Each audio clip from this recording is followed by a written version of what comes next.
के मस्ती में डोलेंगे हम, बम बम बम बम बोलेंगे हम, बम बम बम बोलेंगे हम। भोले के मस्ती में डोलेंगे हम, बम बम बम बम बोलेंगे हम। पी करके गाजा सुनो राजा, हज से न गियर लगाना जी। महादेव का गाना बजा के धीरे से गाड़ी चलाना जी। महादेव का गाना बजा के धीरे से गाड़ी चलाना जी, समझे। महादेव का गाना बजा के धीरे से गाड़ी चलाना जी।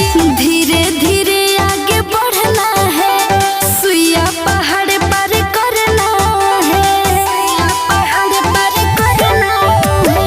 भांग धतूर सब खाएंगे हम, लेके भोले का नाम तो बढ़ाएंगे कदम, कदम। भीड़ जहाँ ज्यादा दिखेगा तो पहले दूर से ही हॉर्न बजाना जी।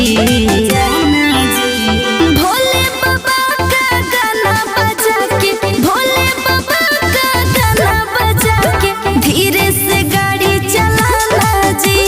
महादेव का गाना बजा के धीरे से गाड़ी चलाना जी।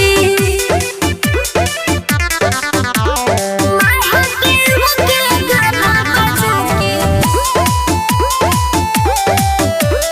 धीरे से गाड़ी चलाना जी। बतिया को जानी भुलाना जी, सैया ड्राइवर मतवाला जी, सैया ड्राइवर मतवाला जी।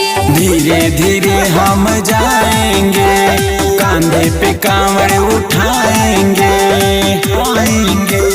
विजय अंकित के साथ में जाके भोले को कांवर चढ़ाना जी।